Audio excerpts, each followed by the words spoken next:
Hello everyone. In last video we have already started the master method और master method पे जो भी example है वो मैं ऑलरेडी लास्ट वीडियो में बता चुका हूँ। यदि आपने प्रीवियस 2 वीडियोस नहीं देखे based on a master theorem तो प्लीज वॉच प्रीवियस वीडियो, उसके बाद आप इस वीडियो पर आइए। नाउ इस वीडियो में एक और एग्जांपल पे बात करूंगा मास्टर थ्योरम पे। Let suppose the question is T of N equals to T N by 2 plus let suppose N. So this is the question. Now इस क्वेश्चन को मुझे मास्टर मेथड से सॉल्व करना है। सब्स्टिट्यूशन मेथड से हम solve कर चुके हैं ऑलरेडी, आपको पता है। मास्टर मेथड से इस क्वेश्चन को सॉल्व करना है तो मुझे सबसे पहले ये चेक करना पड़ेगा क्या ये क्वेश्चन मेरी मास्टर मेथड की इस फॉर्म में है, T of N equals to A T N by 2 plus F of N, sorry this is a N by B plus F of N, where A should be greater equals to 1, b should be greater than 1 and f of n should be a positive function। यदि इस particular form में मेरा ये question है तो I can solve this question using master method. So यहाँ पे देखिए a की वैल्यू कुछ नहीं गिवन है तो a हो सकता है 1 हो सकता है, कोई प्रॉब्लम नहीं है।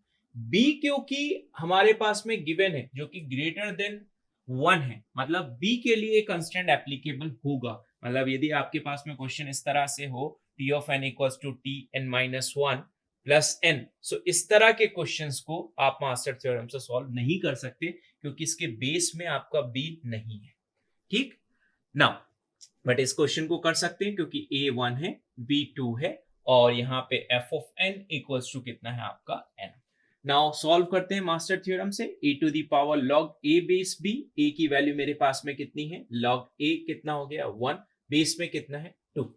ठीक, नाउ इसको और थोड़ा सा मैं एक्सपांड करूं, n to the power log, क्या मैं 1 को 2 टू दी पावर 0 लिख सकता हूं? यस, बिल्कुल लिख सकता हूं क्योंकि किसी की भी पावर 0 आपकी 1 ही होता है। ठीक, नाउ फ्रंट में 0 ले आऊंगा तो फ्रंट में 0 ले आया तो n टू दी पावर 0 हो गया क्योंकि ये तो सेम हो गया, मेरा ये वाला पोर्शन तो 1 हो गया, तो ये कितना हो गया n to the power 0। Now अब n टू दी पावर 0, अब किसी की भी पावर को आप 0 बोले तो वो कितना बन जाता है आपका, किसी भी की भी पावर 0 हो गई मतलब वो कितना हो गया आपका 1 हो गया। ठीक, now 1 is a constant term. अब मुझे क्या करना है, इस वाली टर्म को f ऑफ n को g ऑफ n से कंपेयर करना है। यदि दोनों इक्वल होते तो case number 3 of master theorem, एक एक्स्ट्रा लॉग n से मल्टीप्लाई कर देते हैं।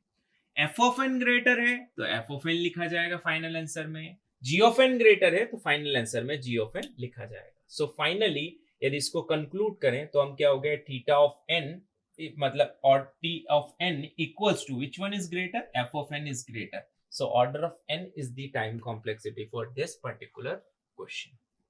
ठीक, नाउ अभी आप और भी क्वेश्चन हम ले लेते हैं। Let suppose T of N equals to यहाँ है 90 एन बाय 3 प्लस यहाँ पे एन है, सो ए इक्वल्स टू 9 हो गया, बी इक्वल्स टू 3 हो गया, F of N equals to कितना हो गया एन हो गया। सो इसको सॉल्व करें तो एन टू द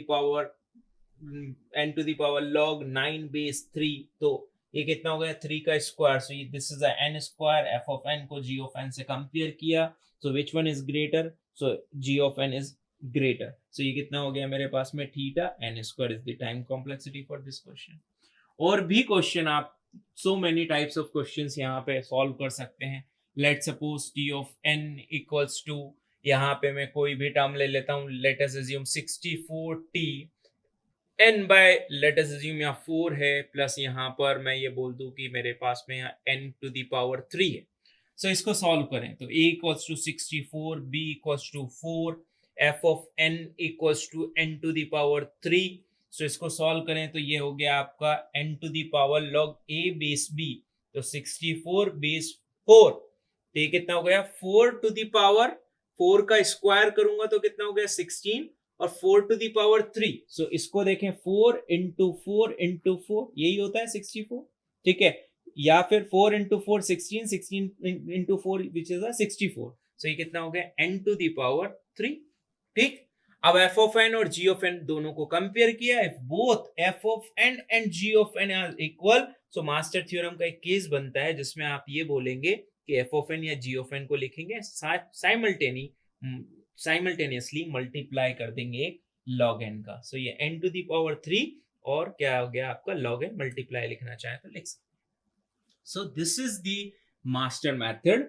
अब इसमें एक टाइप का और क्वेश्चन बनता है जिसको हम जो मास्टर थ्योरम की फॉर्म में नहीं है और उसको हम पहले मास्टर थ्योरम की फॉर्म में कन्वर्ट करेंगे, देन उसको सॉल्व करेंगे। सो नेक्स्ट वीडियो में उस क्वेश्चन को डिस्कस करते हैं। Thank you so much.